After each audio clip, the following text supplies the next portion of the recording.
California.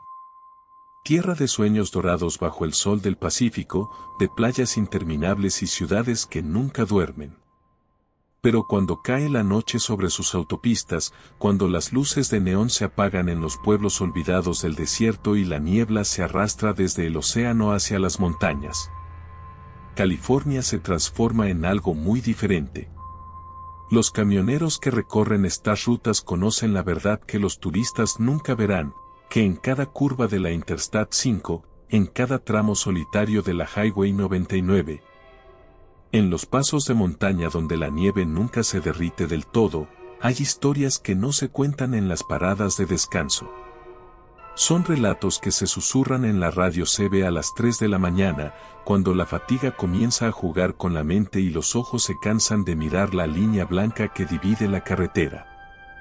Son testimonios de hombres que han visto cosas que no pueden explicar, que han sentido presencias en la cabina cuando saben que viajan solos, que han escuchado voces en frecuencias que deberían estar muertas hace décadas.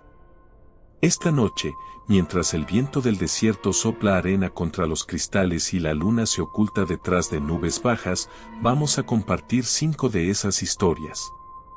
5 relatos de terror que ocurrieron en las carreteras más oscuras de California, contados por aquellos que sobrevivieron para recordarlos.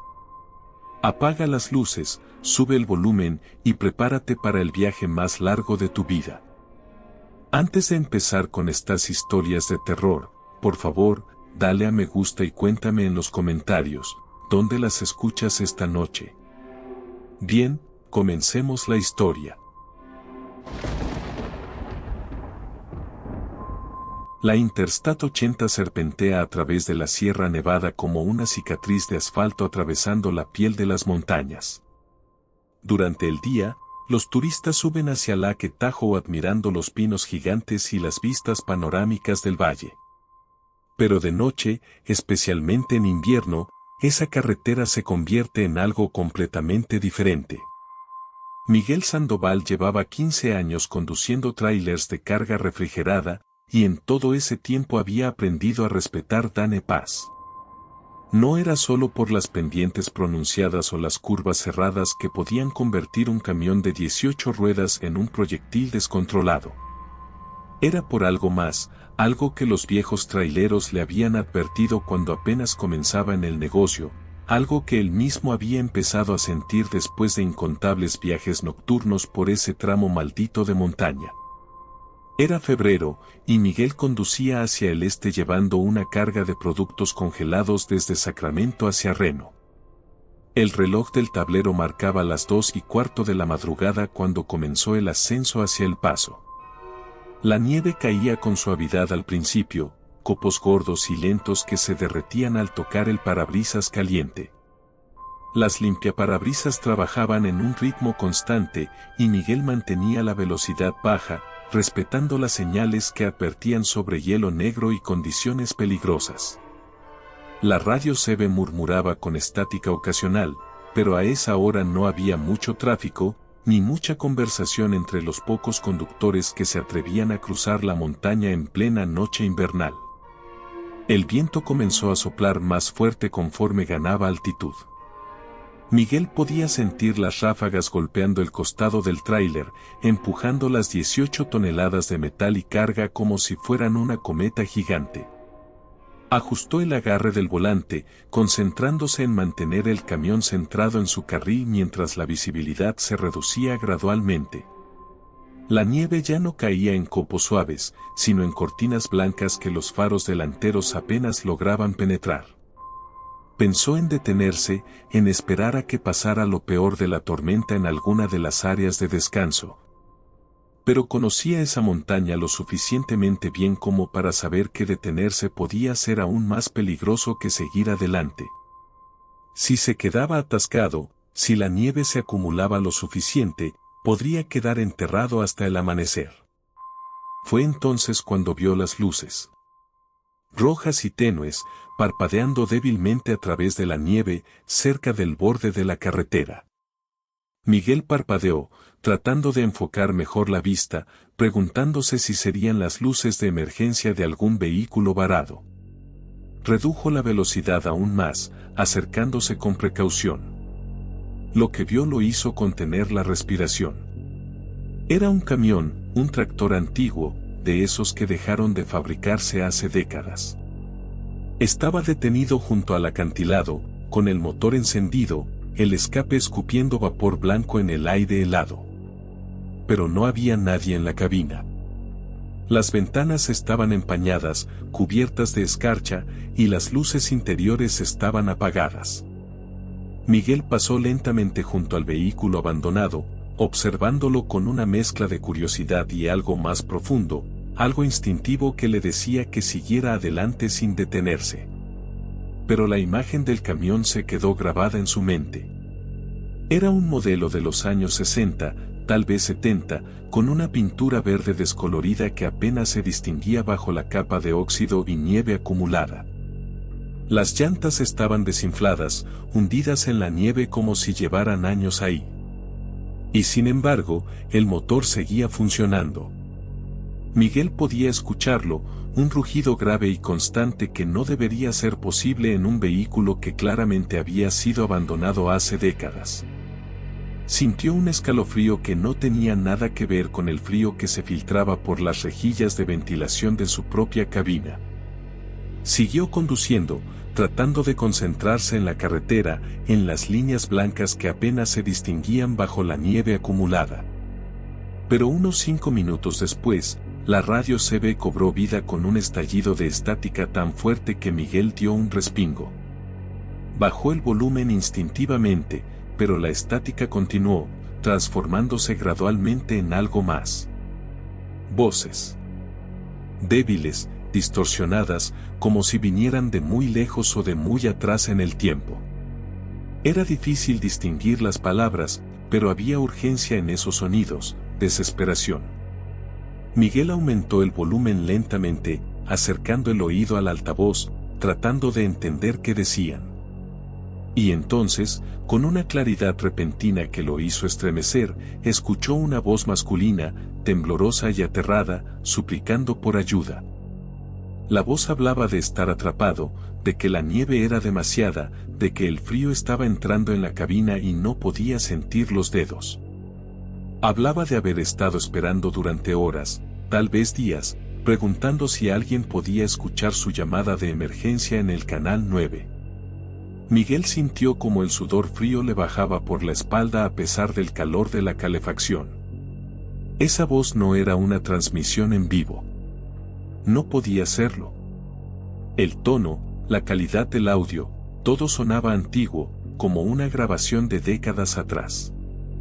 Y sin embargo, ahí estaba, llenando su cabina con palabras desesperadas de un hombre que probablemente había muerto mucho antes de que Miguel siquiera obtuviera su licencia comercial.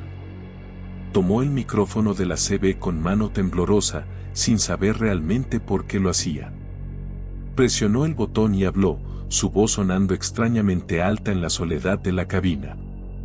Preguntó si alguien estaba ahí, si alguien necesitaba ayuda, aunque parte de él ya sabía que no obtendría respuesta. La estática regresó, engullendo su pregunta, y luego el silencio.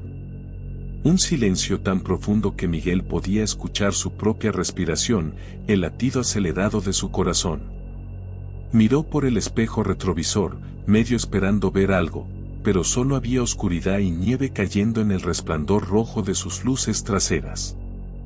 Los siguientes 20 minutos fueron los más largos de su vida. Miguel condujo en completo silencio, con la radio CB apagada, concentrándose únicamente en mantener el camión en la carretera mientras la tormenta arreciaba. La nieve caía ahora con tal intensidad que apenas podía ver a 3 metros de distancia. Los faros cortaban túneles de luz blanca en la oscuridad, revelando solo más nieve, más carretera interminable. Y entonces, justo cuando pensaba que había dejado atrás lo peor de la experiencia, volvió a verlo. El mismo camión. El mismo vehículo oxidado y antiguo, detenido exactamente en el mismo lugar junto al acantilado, con el motor rugiendo en la noche. Pero eso era imposible. Miguel había conducido al menos 15 kilómetros desde que pasó junto a ese camión la primera vez. No había dado la vuelta, no había retrocedido. Y sin embargo, ahí estaba de nuevo, idéntico hasta el último detalle, desde las llantas desinfladas hasta la pintura verde descolorida. Esta vez, Miguel pisó el acelerador, sintiendo como el tráiler se sacudía ligeramente al aumentar la velocidad en una carretera tan traicionera. No le importó. Solo quería alejarse, poner distancia entre él y esa aparición imposible que desafiaba toda lógica. Llegó a Truqué 30 minutos después, temblando y empapado en sudor a pesar del frío. Se detuvo en una gasolinera iluminada, agradeciendo la presencia de otros camioneros, de luces brillantes y conversaciones normales. Mientras llenaba el tanque, un conductor mayor se le acercó, un hombre con el rostro curtido por años de conducir bajo el sol y el viento. Le preguntó a Miguel si venía de cruzar el paso, y cuando Miguel asintió, el viejo conductor simplemente sonrió con una expresión que mezclaba comprensión y algo parecido a la lástima. Le dijo que no era el primero en ver ese camión, que había historias sobre él desde los años 70, desde la gran tormenta que había atrapado a docenas de vehículos en el paso durante días. Dijo que algunos conductores nunca salieron de ahí, que sus cuerpos fueron encontrados semanas después, congelados en sus cabinas, con las manos aún aferradas al micrófono de la radio, esperando un rescate que llegó demasiado tarde. Miguel terminó de llenar el tanque en silencio, pagó en efectivo y volvió a su camión. Mientras se alejaba de la gasolinera, miró una última vez hacia las montañas oscuras que acababa de cruzar. La nieve había dejado de caer, y las nubes se abrían lentamente, revelando estrellas frías y distantes. Pero él sabía que volvería a cruzar ese paso, probablemente muchas veces más antes de retirarse del negocio. Y cada vez que lo hiciera, especialmente en las noches de invierno cuando la nieve caía y el viento aullaba entre los pinos, escucharía esa radio CB con un poco más de atención, preguntándose si volvería a captar esas voces desesperadas pidiendo ayuda desde una tormenta que nunca terminó, desde un tiempo que se negaba a dejar ir a sus víctimas.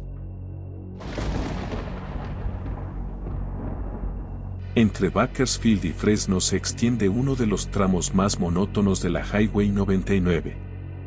Durante el día, es una autopista bulliciosa llena de camiones agrícolas, autos familiares y el constante zumbido del comercio que mantiene vivo al Valle Central de California. Pero de noche, esa misma carretera se transforma en algo diferente, especialmente en el segmento que los camioneros locales han aprendido a temer sin hablar demasiado de ello. Carmen Rodríguez había escuchado los rumores, las historias susurradas en las paradas de descanso sobre un tramo específico donde las cosas se volvían extrañas. Pero siempre las había descartado como supersticiones de conductores cansados o efectos de la fatiga acumulada. Ella era práctica, racional, y en sus 10 años transportando productos agrícolas por todo California, nunca había experimentado nada que no pudiera explicarse con lógica simple. Esa noche, conducía hacia el norte desde Bakersfield con una carga de cajas de almendras destinadas a Sacramento. Eran las 3 de la mañana y la carretera estaba prácticamente desierta. Carmen mantenía una velocidad constante, escuchando música regional mexicana en su reproductor portátil, dejando que el ritmo de los corridos la mantuviera despierta y alerta. El paisaje que pasaba junto a las ventanas era el de siempre, campos oscuros que se extendían hasta el horizonte invisible, siluetas ocasionales de árboles frutales, y las luces distantes de granjas dispersas como estrellas caídas en la tierra negra. Entonces, sin previo aviso, todo cambió. La música se detuvo. No gradualmente, no con la interferencia de estática o el salto de una pista, sino instantáneamente, cortada como si alguien hubiera presionado un botón de silencio cósmico. Carmen frunció el ceño y golpeó suavemente el reproductor, pensando que tal vez se había quedado sin batería, pero el dispositivo seguía encendido, la pantalla brillaba con normalidad, mostrando la canción en reproducción. Solo que no se escuchaba nada. Subió el volumen, pero el silencio permaneció absoluto. Fue entonces cuando se dio cuenta de que no era solo la música. El rugido constante del motor diésel, ese sonido que había sido su compañía constante durante miles de kilómetros, también había desaparecido. Carmen podía ver el tacómetro marcando las revoluciones normales, podía sentir las vibraciones sutiles del volante en sus manos, pero el sonido simplemente no estaba ahí. Miró por las ventanas laterales, buscando alguna explicación, algún sentido en lo que estaba experimentando. Las llantas del tráiler rodaban sobre el asfalto, podía ver el movimiento en los espejos retrovisores, pero no producían el más mínimo ruido de fricción contra la carretera. El silencio era tan completo, tan antinatural, que comenzó a dolerle los oídos. Carmen sintió presión en los tímpanos, como si estuviera buceando a gran profundidad o volando en un avión durante el descenso. Se llevó una mano a la oreja, tratando de aliviar la incomodidad, y fue entonces cuando lo sintió, su propio corazón latiendo. Podía sentirlo en el pecho, podía contar las pulsaciones aceleradas, pero no lo escuchaba. Ni siquiera el sonido de su propia respiración llegaba a sus oídos. Era como si todo el universo hubiera sido envuelto en algodón invisible, absorbiendo cada onda sonora antes de que pudiera propagarse. Mantuvo la calma. Eso fue lo primero que se dijo a sí misma. Mantuvo las manos firmes en el volante y continuó conduciendo, diciéndose que esto tenía que ser algún fenómeno natural. Tal vez algo relacionado con la presión atmosférica o con las características únicas de esa sección de la autopista. Pero mientras pasaban los segundos en ese silencio sepulcral, Carmen sintió como la racionalidad comenzaba a resquebrajarse. Había algo profundamente perturbador en la ausencia total de sonido, algo que tocaba una parte primitiva del cerebro humano y despertaba un miedo visceral imposible de ignorar. Decidió hablar en voz alta, solo para romper el silencio, para convencerse de que su voz aún funcionaba. Abrió la boca y dijo algo, cualquier cosa, pero sus propias palabras no llegaron a sus oídos.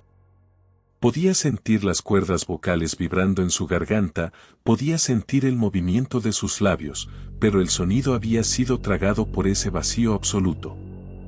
El pánico comenzó a trepar por su columna vertebral como dedos helados. Aceleró instintivamente, queriendo salir de ese tramo maldito lo más rápido posible, pero el velocímetro apenas respondía. Era como si el camión se moviera a través de algo más denso que el aire, como si la realidad misma se hubiera espesado en esa sección particular de la carretera. Y entonces lo escuchó. O más bien, lo sintió. Una respiración. Lenta, profunda, rítmica. No venía de ningún lugar específico, no era exactamente un sonido en el sentido tradicional, sino más bien una presencia que se manifestaba como aire moviéndose dentro y fuera de pulmones invisibles. Carmen giró la cabeza bruscamente hacia el asiento del pasajero, pero estaba vacío, como siempre lo había estado.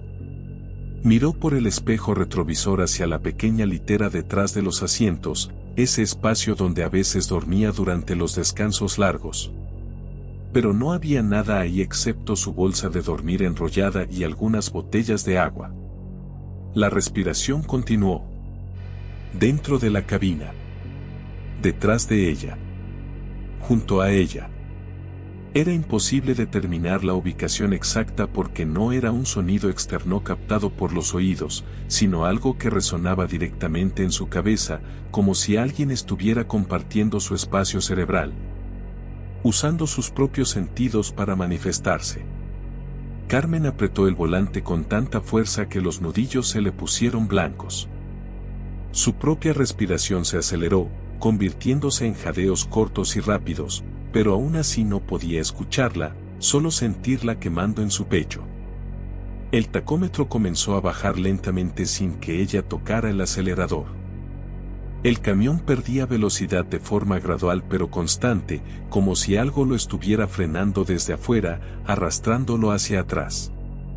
Carmen pisó el acelerador a fondo, sintiendo el pedal presionarse contra el suelo, pero la aguja del velocímetro continuó descendiendo. 40 kilómetros por hora. 30. 20. La respiración invisible se hizo más fuerte, más presente, llenando cada centímetro de la cabina con su presencia opresiva.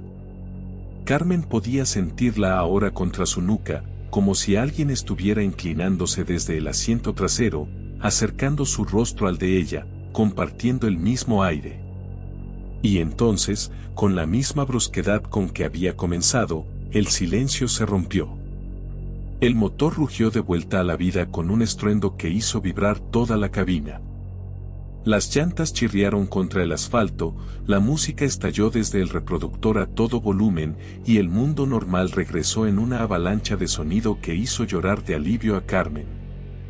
El velocímetro subió rápidamente conforme el camión recuperaba su velocidad y la respiración invisible desapareció como si nunca hubiera existido.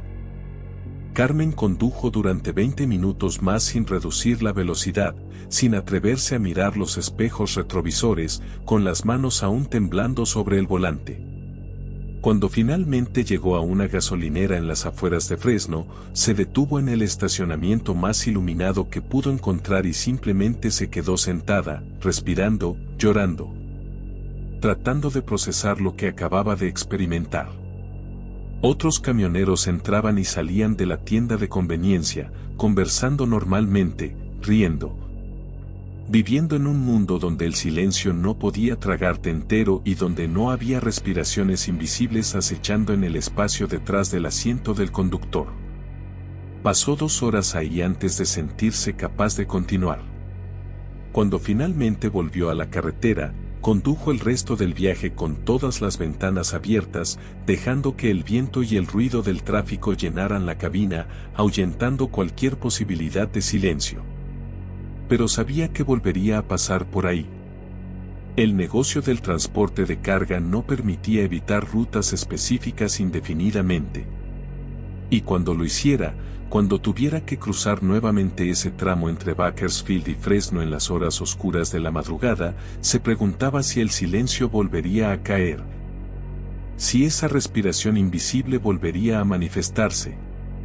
Esperando pacientemente en algún pliegue del espacio donde el sonido no podía existir y donde cosas sin nombre aguardaban a viajeros solitarios que cometían el error de quedarse demasiado tiempo en el vacío. La carretera entre Barstow y Mojave es una de las rutas más brutales del sur de California. Durante el día, el sol del desierto convierte el asfalto en una plancha ardiente, haciendo bailar espejismos en el horizonte que juegan trucos con los ojos cansados. De noche, las temperaturas caen dramáticamente y la oscuridad se vuelve tan completa que es fácil creer que has abandonado la civilización por completo. Que te has adentrado en algún territorio olvidado donde las reglas normales de la realidad ya no aplican. Roberto Maldonado conocía esa carretera mejor que la mayoría. Había hecho el viaje docenas de veces, transportando equipos industriales desde los almacenes de Barstow hasta las instalaciones mineras cerca de Mojave y más allá. Esa noche particular, Roberto conducía con una carga de repuestos mecánicos, cumpliendo un pedido urgente que había requerido que saliera mucho más tarde de lo que hubiera preferido. Eran casi las 11 cuando dejó atrás las últimas luces de Barstow, adentrándose en la vastedad oscura del desierto. La carretera se estiraba ante él como una cinta negra brillante bajo la luz de sus faros, perfectamente recta durante kilómetros y kilómetros. Bordeada a ambos lados por arena y arbustos retorcidos que proyectaban sombras extrañas. La radio del camión captaba poco más que estática a esa distancia de cualquier ciudad importante, así que Roberto conducía en silencio, dejando que el zumbido constante del motor lo mantuviera en un estado de alerta relajada. Había conducido durante aproximadamente 1 hora cuando las vio. Luces. brillantes neons de colores parpadeando en la distancia, imposibles de ignorar en la oscuridad absoluta del desierto. Roberto parpadeó, preguntándose si sus ojos le estaban jugando una mala pasada, pero las luces permanecieron, haciéndose más grandes y definidas conforme se acercaba. Eran los letreros característicos de un motel, el tipo de establecimiento viejo de los años 50 o 60, con neón rosa y azul formando palabras como vacancy y color TV y aire acondicionado. El edificio en sí se materializó gradualmente desde la oscuridad, una estructura larga y baja de un solo piso, con puertas pintadas de turquesa desgastado y ventanas que brillaban con luz amarilla cálida. Roberto sintió una mezcla de sorpresa y confusión. Había hecho esta ruta suficientes veces como para conocer cada gasolinera, cada área de descanso, cada punto de referencia a lo largo del camino. Y nunca, en todos esos viajes, había visto este motel. Pero ahí estaba, tan real como el volante bajo sus manos, con un pequeño estacionamiento de grava donde había otros 2 vehículos estacionados. Un sedán viejo de los años 80 y una camioneta pick-up cubierta de polvo del desierto. El cansancio comenzaba a pesar sobre Roberto, y la idea de una cama real, aunque fuera en un motel cuestionable en medio de la nada, era tremendamente tentadora. Redujo la velocidad y giró hacia el estacionamiento, sintiendo como las llantas del tráiler crujían sobre la grava. Estacionó el camión al final del lote, donde había más espacio, y apagó el motor. El silencio del desierto lo envolvió inmediatamente, roto solo por el tic-tic del motor enfriándose y el susurro distante del viento moviendo arena. Roberto bajó de la cabina, estirando las piernas y la espalda después de horas de estar sentado. El aire nocturno era frío y seco, con ese olor particular del desierto que mezclaba arena, salvia y algo indefinible que siempre le había parecido ligeramente amenazante. La oficina del motel estaba al frente del edificio, con una puerta de cristal que tenía un letrero colgado que decía abierto. Roberto caminó hacia ella, sus botas haciendo crujir la grava con cada paso. A través del cristal podía ver un pequeño mostrador, un viejo sillón de cuero agrietado y estantes con folletos turísticos descoloridos. Pero no había nadie visible detrás del mostrador. Empujó la puerta, que se abrió con el tintineo de una campana pequeña, y entró. El interior olía a humedad, a tabaco viejo y a algo dulzón que no lograba identificar, como perfume rancio o ambientador vencido hace décadas. Esperó frente al mostrador durante varios minutos, mirando alrededor, notando los detalles extraños del lugar. El calendario en la pared mostraba octubre de 1987. Las revistas apiladas en una mesita eran de la misma época, con portadas descoloridas mostrando rostros de actores que ya no eran jóvenes y titulares sobre eventos que habían ocurrido antes de que Roberto naciera. El teléfono en el mostrador era uno de esos modelos antiguos con disco giratorio, y la caja registradora parecía ser de una era aún más antigua. Todo en ese lugar se sentía congelado en el tiempo, preservado como un museo dedicado a una era que el resto del mundo había dejado atrás hacía mucho. Finalmente, cuando estaba a punto de volver a su camión y continuar el viaje, escuchó pasos viniendo de algún lugar en la parte trasera del edificio. Un hombre apareció desde una puerta detrás del mostrador, un tipo mayor con el cabello completamente blanco y un bigote fino que le daba aspecto de estrella de cine de westerns antiguos. Vestía una camisa de botones con un chaleco y una corbata delgada, un atuendo que Roberto solo había visto en fotografías viejas. El hombre sonrió, pero la sonrisa no alcanzó sus ojos, que permanecieron fríos y evaluadores mientras observaba a su nuevo huésped. El proceso de registro fue extrañamente silencioso.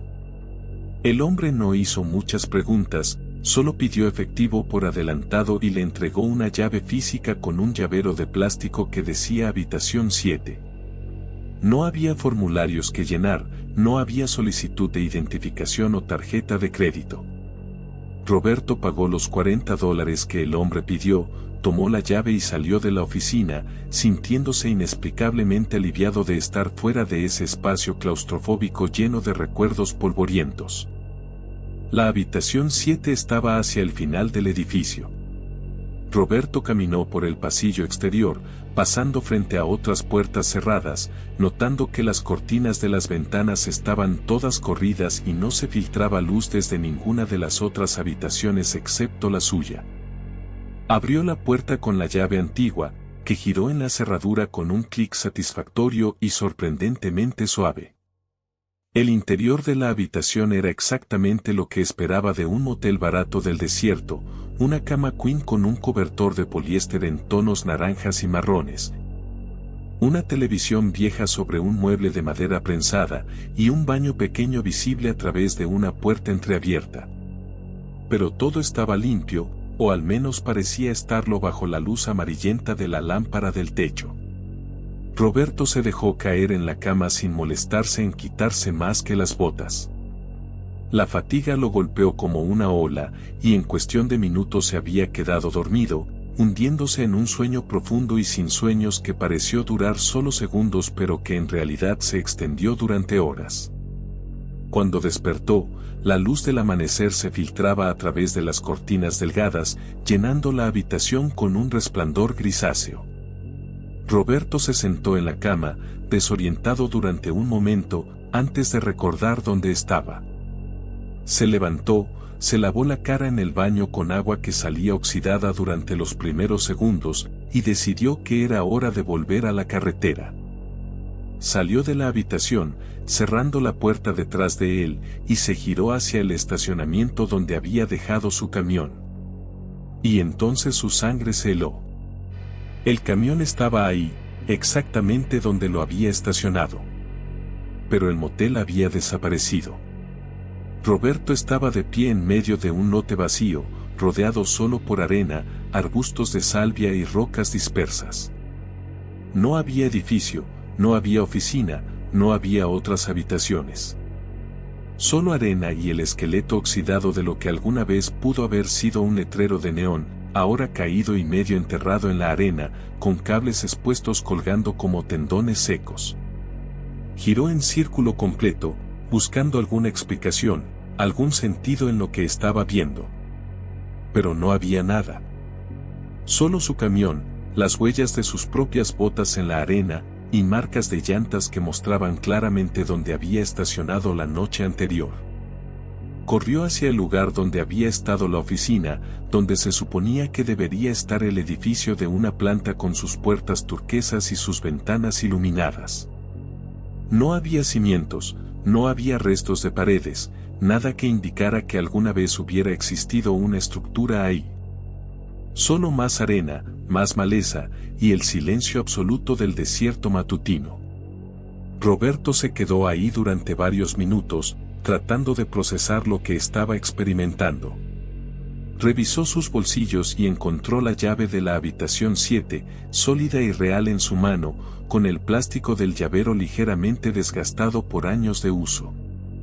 El recibo que el hombre le había dado la noche anterior también estaba ahí, escrito en tinta descolorida sobre papel amarillento que se sentía quebradizo al tacto. La fecha en el recibo decía 15 de octubre de 1987.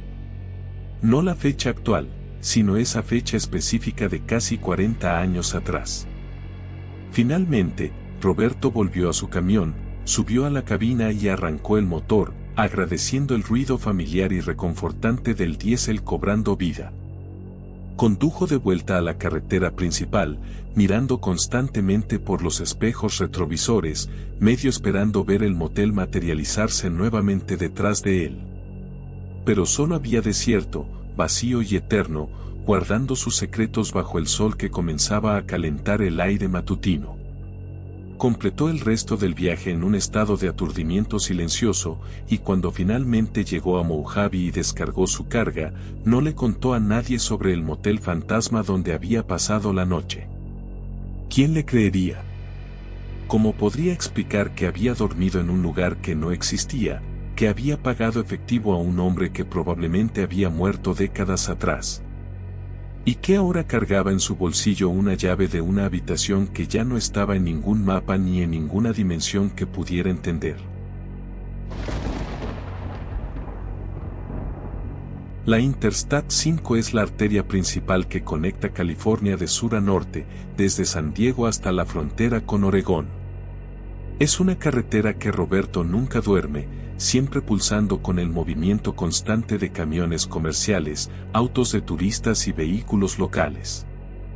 Pero hay secciones, especialmente en el tramo cerca de Redding donde la autopista serpentea entre colinas cubiertas de pinos, donde incluso el tráfico más pesado se adelgaza durante las horas oscuras de la madrugada, dejando largos intervalos de soledad para los conductores que viajan en esas horas. Javier Hernández era uno de esos conductores nocturnos habituales. Transportaba productos electrónicos desde los almacenes de distribución en el sur hasta las tiendas minoristas en Oregón y Washington. Prefería conducir de noche porque el tráfico era más ligero y las temperaturas más frescas hacían que el motor de su tráiler trabajara de manera más eficiente. Además, había algo en la soledad de las autopistas nocturnas que Javier encontraba casi meditativo, un tiempo para pensar, para procesar el día, para simplemente existir en el espacio entre un lugar y otro. Era una madrugada de marzo, alrededor de las 3:15, cuando Javier conducía hacia el norte justo al sur de Redding. La carretera en ese tramo es relativamente recta con curvas suaves, bordeada por bosques densos que se vuelven invisibles en la oscuridad excepto como masas negras que bloquean las estrellas. Los faros del camión cortaban túneles de luz en la noche, iluminando las líneas blancas de la carretera y ocasionalmente capturando el brillo de ojos de animales en el bosque. La radio estaba sintonizada en una estación que transmitía música clásica mexicana, y Javier tarareaba distraídamente mientras mantenía una velocidad constante. Y entonces lo vio. Un niño. Un niño pequeño, tal vez de 6 o 7 años, de pie al borde de la carretera, a solo unos metros del asfalto. Vestía lo que parecía ser un pijama azul claro, y estaba descalzo. Simplemente estaba ahí, mirando directamente hacia los faros que se aproximaban, sin moverse, sin reaccionar. Javier sintió como su corazón se detenía en el pecho. Pisó el freno instintivamente, sintiendo como el peso del tráiler empujaba el tractor hacia adelante a pesar del sistema de frenos. ¿Qué diablos estaba haciendo un niño solo en la Interstate 5 a las 3 de la mañana? El camión redujo la velocidad drásticamente, las llantas chirriando ligeramente contra el asfalto. Javier mantuvo la vista fija en el niño, quien ahora había dado un paso hacia la carretera. El corazón de Javier se aceleró aún más. Iba a tener que detenerse completamente, no había otra opción. Pero en el segundo que tardó en enfocar su atención en pisar el freno hasta el fondo, cuando sus ojos parpadearon por una fracción de segundo, el niño desapareció. Simplemente se desvaneció, como si nunca hubiera estado ahí.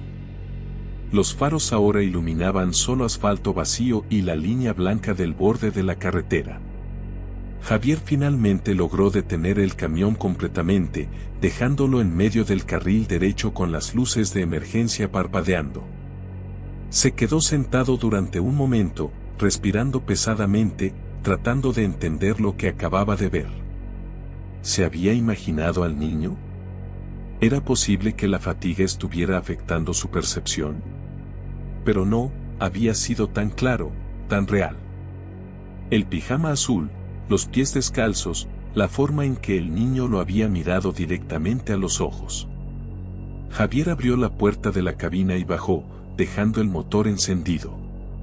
Caminó hacia donde había visto al niño, iluminando el área con una linterna que siempre llevaba en el camión. No había nada. Ni huellas en la tierra blanda al borde de la carretera, ni rastros de que alguien hubiera estado ahí recientemente. Javier caminó un poco más adelante, llamando, preguntando si alguien estaba ahí, si alguien necesitaba ayuda.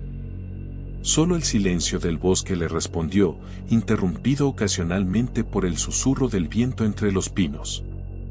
Volvió a su camión, confundido y perturbado, y se sentó nuevamente en el asiento del conductor. Miró el tablero de instrumentos y notó algo extraño. Las luces indicadoras parpadeaban erráticamente, encendiéndose y apagándose sin patrón alguno. El voltímetro fluctuaba salvajemente, subiendo y bajando entre valores que no tenían sentido.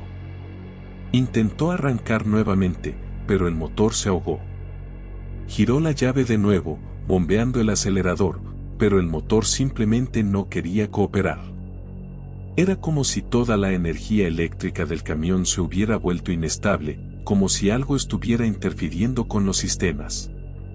Javier sintió un escalofrío que no tenía nada que ver con la temperatura fresca de la noche.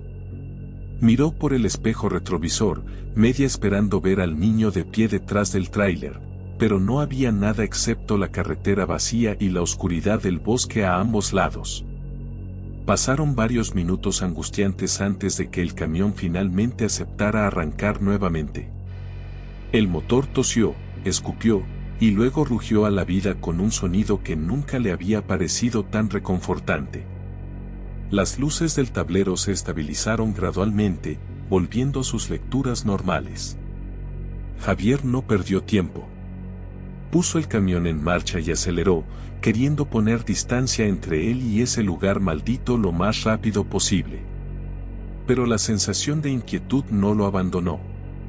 Mientras conducía, mantenía la mirada fija en la carretera adelante, pero su visión periférica captaba movimientos en las sombras del bosque. Formas pequeñas que corrían paralelas al camión, manteniéndose justo fuera del alcance de los faros. Sabía que probablemente eran solo animales, ciervos tal vez, o coyotes. Pero parte de él, la parte que acababa de ver a un niño fantasma desvanecerse en la nada, no podía evitar preguntarse si era algo más. Llegó a Redding 20 minutos después y se detuvo en una gasolinera a las 24 horas que conocía bien. Mientras llenaba el tanque, otro camionero se detuvo junto a él, un tipo corpulento con una gorra de los Giants y una barba gris. El hombre miró el camión de Javier, luego miró a Javier mismo, y algo en su expresión cambió. Le preguntó si venía del sur, si había pasado por el tramo cerca de los bosques de pinos. Cuando Javier asintió, el otro conductor simplemente sacudió la cabeza lentamente. Le contó que no era el primero en ver al niño. Que había historias sobre esa aparición que se remontaban a años atrás. A un accidente terrible en los años 90 donde un niño había muerto después de que su familia se estrellara contra un árbol tratando de evitar a un animal en la carretera. El niño había sido expulsado del vehículo y murió instantáneamente en el impacto. Desde entonces, docenas de conductores habían reportado verlo, siempre en el mismo tramo de carretera, siempre de madrugada, siempre vistiendo ese pijama azul. Y siempre, después de ver al niño, los vehículos experimentaban fallas eléctricas inexplicables que duraban varios minutos antes de resolverse por sí solas. Javier terminó de llenar el tanque en silencio, procesando esta información. Parte de él quería descartar todo como coincidencia o superstición, pero los problemas eléctricos de su camión habían sido muy reales. Y la imagen del niño estaba grabada tan vívidamente en su memoria que sabía que no había sido producto de su imaginación. Pagó el combustible y volvió a la carretera, pero esta vez mantuvo la velocidad moderada y la atención al máximo, especialmente cuando pasaba por secciones boscosas de la autopista. Desde esa noche, Javier nunca volvió a ver al niño, aunque hizo ese viaje docenas de veces más en los meses siguientes. Pero cada vez que pasaba por ese tramo específico cerca de Redding, reducía la velocidad instintivamente, observando los bordes de la carretera con una mezcla de temor y curiosidad mórbida. Y en las noches más oscuras, cuando la luna estaba oculta y las estrellas parecían distantes y frías, se preguntaba si el niño todavía estaba ahí, atrapado en algún bucle eterno de repetición, condenado a revivir sus últimos momentos una y otra vez mientras los camiones pasaban rugiendo a través de la oscuridad sin detenerse, sin ver, sin entender que algunas tragedias nunca encuentran paz. Que algunas almas nunca aprenden a dejar ir el mundo que les fue arrebatado demasiado pronto. Los Ángeles. La ciudad de los sueños, del glamour, del tráfico interminable y del smog que cuelga sobre la cuenca como una manta gris perpetua. Para los camioneros, Los Ángeles es tanto una oportunidad como una pesadilla, las entregas pagan bien. Pero navegar por el laberinto de autopistas y calles industriales puede convertir un viaje simple en una odisea de horas. Tomás Reyes había estado transportando mercancías hacia y desde Los Ángeles durante la mayor parte de sus 20 años como camionero. Conocía la ciudad mejor que muchos residentes, sabía qué rutas evitar durante las horas pico y cuáles gasolineras ofrecían los mejores precios y el café más fuerte. Pero el trabajo que recibió esa noche era diferente a cualquier cosa que hubiera hecho antes. La llamada llegó a las 10 de la noche, mucho más tarde de lo que normalmente aceptaría trabajos nuevos. El despachador le explicó que era una entrega urgente, un paquete único que necesitaba ser transportado desde una ubicación industrial en las afueras de Bakersfield hasta una dirección en el sur de Los Ángeles. El pago era excepcionalmente generoso, el doble de su tarifa normal, y aunque algo en el fondo de su mente le decía que fuera cauteloso, la oferta era demasiado buena para rechazarla. Tomás aceptó el trabajo, anotó la dirección de recogida y preparó su camión para el viaje nocturno. La ubicación de recogida resultó ser un almacén viejo en un distrito industrial que Tomás no recordaba haber visitado antes. El edificio era de ladrillo desgastado con ventanas rotas en los pisos superiores y vegetación creciendo a través de grietas en el pavimento del estacionamiento. Una sola luz iluminaba la entrada de carga, donde había un hombre esperando junto a una caja de madera del tamaño aproximado de un ataúd. El hombre era mayor, vestía un traje oscuro que parecía demasiado formal para estar en un almacén abandonado a medianoche y tenía una expresión completamente neutra en el rostro. Tomás bajó de su camión y se acercó al hombre, quien simplemente señaló la caja sin decir una palabra. Tomás preguntó sobre los papeles de envío, sobre el contenido de la caja, sobre las instrucciones especiales de manejo.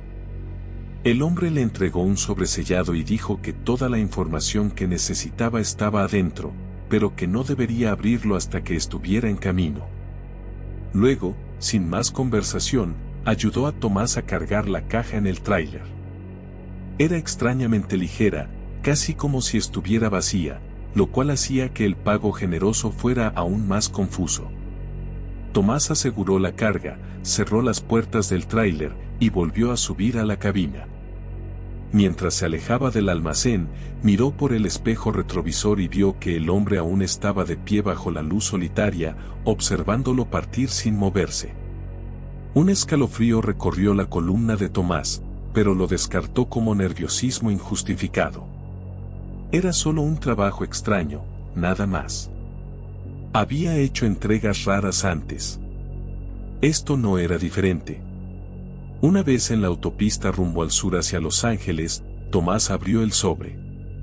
Dentro había un solo papel con una dirección escrita a mano y nada más. No había nombre del destinatario, no había número de contacto, no había descripción del contenido. Solo la dirección.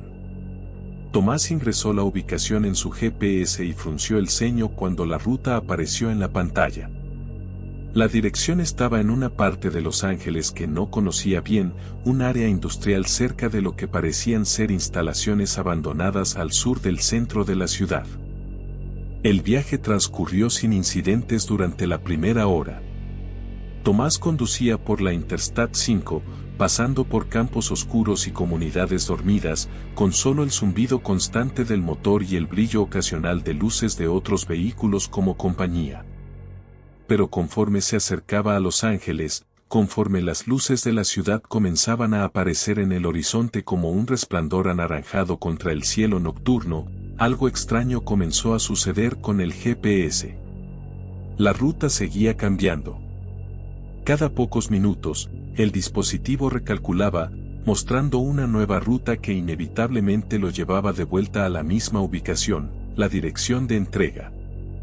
Al principio, Tomás pensó que era solo un error del GPS, una confusión causada por la complejidad de las calles de Los Ángeles. Pero luego se dio cuenta de que no importaba qué salida tomara o qué calle siguiera, el GPS siempre mostraba la misma ubicación final. Era como si la dirección estuviera ejerciendo algún tipo de atracción gravitacional, jalando todas las rutas posibles hacia ese punto específico en el mapa. Llegó a la dirección alrededor de las 2 de la mañana. Era un cementerio industrial, uno de esos lugares donde los viejos depósitos de chatarra, almacenes abandonados y edificios deteriorados se extienden por kilómetros, creando un paisaje de decadencia urbana que pocas personas ven y aún menos recuerdan. Las calles estaban vacías, iluminadas solo por farolas ocasionales que proyectaban charcos de luz amarillenta sobre el asfalto agrietado. El GPS indicaba que había llegado a su destino, pero no había ningún edificio operativo visible, ningún letrero, ninguna persona esperando para recibir la entrega.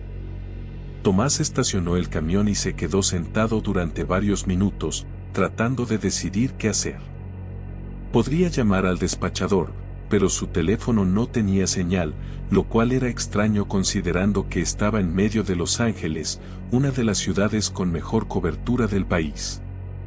Finalmente, decidió salir y al menos intentar encontrar a alguien que pudiera explicarle qué se suponía que debía hacer con la carga. Bajó de la cabina, y el silencio que lo recibió fue inquietante.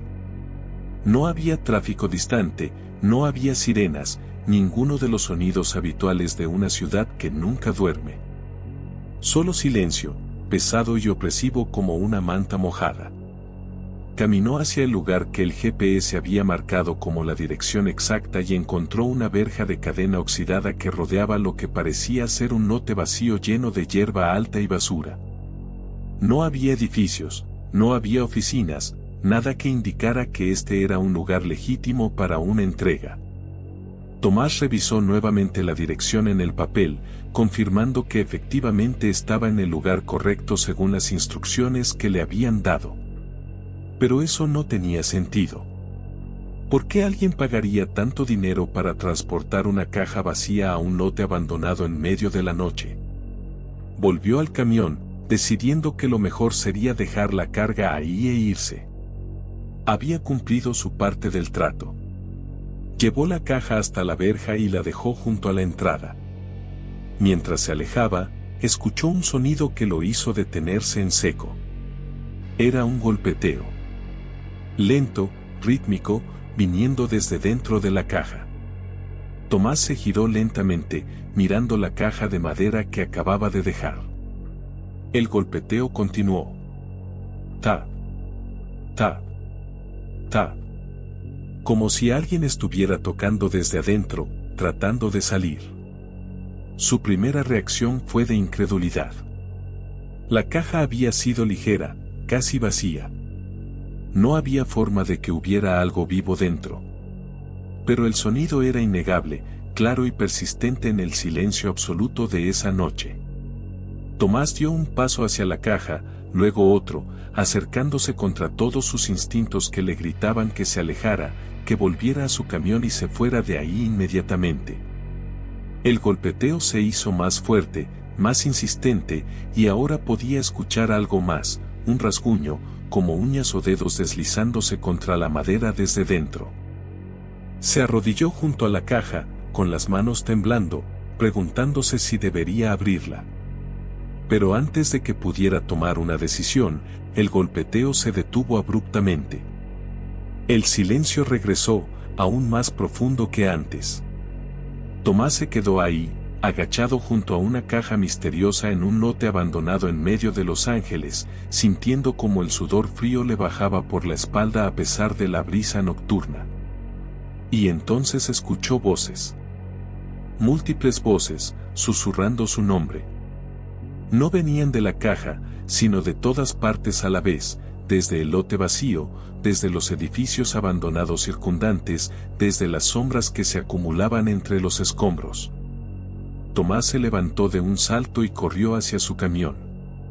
No miró atrás, no se detuvo a pensar en la caja o en el pago o en las consecuencias de abandonar una entrega. Solo corrió, con el corazón martillando en su pecho, con las voces susurrantes siguiéndolo como un coro fantasmal. Subió a la cabina, arrancó el motor y pisó el acelerador a fondo, haciendo chirriar las llantas contra el asfalto mientras el camión aceleraba hacia la salida de esa zona maldita. Condujo sin rumbo fijo durante casi media hora, tomando calles al azar, tratando de poner la mayor distancia posible entre él y ese lugar. Finalmente se encontró en una autopista que reconoció, rumbo al norte de vuelta hacia territorio familiar. Solo entonces se permitió reducir la velocidad, solo entonces su respiración comenzó a normalizarse. Miró el reloj del tablero y vio que marcaba las 4:30 de la madrugada. Había perdido más de 2 horas, aunque solo le parecía que habían pasado minutos desde que había llegado a esa dirección maldita. Cuando el sol finalmente comenzó a salir, pintando el cielo de rosa y naranja sobre las montañas al este, Tomás se detuvo en una gasolinera en las afueras de Los Ángeles. Necesitaba café, necesitaba luz, necesitaba estar rodeado de gente normal haciendo cosas normales. Mientras llenaba el tanque, revisó su teléfono y encontró que tenía docenas de mensajes del despachador preguntando por el estado de la entrega.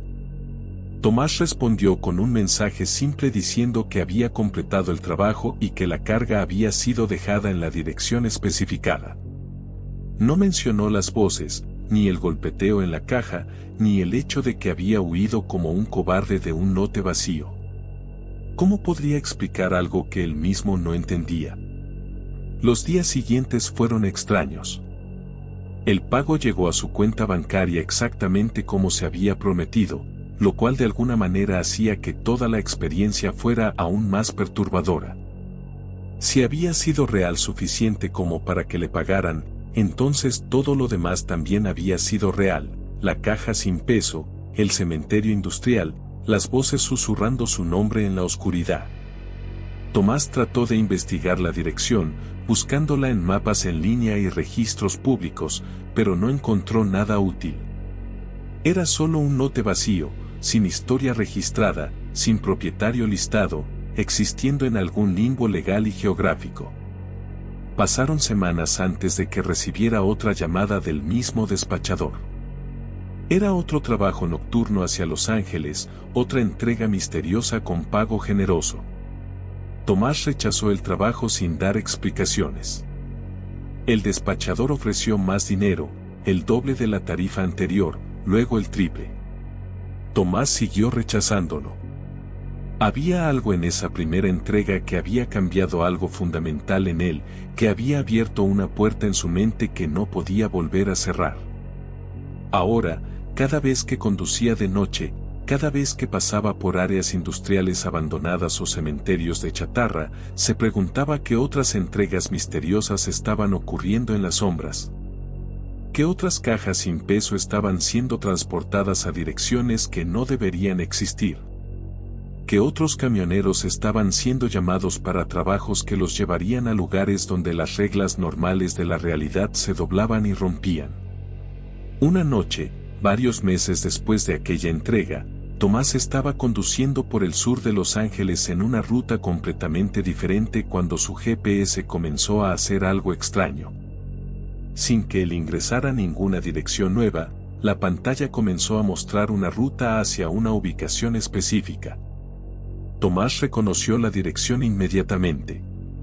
Era el mismo lote vacío, el mismo cementerio industrial donde había dejado la caja. Apagó el GPS rápidamente, pero cuando miró hacia arriba, vio que estaba en la misma calle que conducía a ese lugar. Sin saber cómo, sin recordar haber tomado las salidas correctas, estaba de vuelta en el mismo vecindario maldito. El pánico se apoderó de él. Tomás hizo un giro ilegal, ignorando las bocinas de otros vehículos, y aceleró en dirección opuesta. Condujo durante horas, saliendo completamente de Los Ángeles, dirigiéndose hacia el norte hasta que las luces de la ciudad desaparecieron completamente detrás de él. Se detuvo en una área de descanso cerca de Bakersfield y simplemente se sentó en la cabina, temblando, tratando de entender qué estaba sucediendo. ¿Lo estaba buscando ese lugar? ¿Había dejado algo incompleto en aquella primera entrega? ¿O había algo en esa caja, algo que ahora estaba conectado a él de alguna manera inexplicable? Desde esa noche, Tomás cambió completamente sus rutas de trabajo. Ya no aceptaba entregas hacia el sur de California. Limitó sus viajes al norte del estado, a Nevada, a Arizona, cualquier lugar que lo mantuviera lejos de Los Ángeles y de las calles industriales del sur donde sabía que algo lo esperaba. Pero en las noches más oscuras, cuando conducía solo por carreteras remotas y el cansancio comenzaba a nublar sus pensamientos, a veces veía señales de tráfico que no deberían estar ahí. Señales que indicaban salidas hacia Los Ángeles sin importar en qué dirección estuviera viajando. Y en esos momentos, con las manos aferrándose al volante y el sudor frío en su frente, Tomás entendía una verdad terrible, que algunos trabajos nunca terminan realmente. Que algunas entregas no se completan con solo dejar una caja en un lote vacío, y que hay lugares en este mundo que, una vez que te encuentran, nunca te dejan ir completamente. El último viaje a Los Ángeles no había sido el último después de todo. Era solo el principio de algo que continuaría persiguiéndolo cada noche que se atreviera a conducir solo bajo las estrellas indiferentes, cada vez que su GPS mostrara esa dirección familiar sin que él la solicitara. Recordándole que en algún lugar en el sur, en un cementerio industrial donde las sombras susurran nombres de los vivos, algo esperaba pacientemente su regreso para completar una transacción que nunca había sido sobre transportar carga, sino sobre algo mucho más oscuro y permanente, que ningún camionero debería tener que llevar.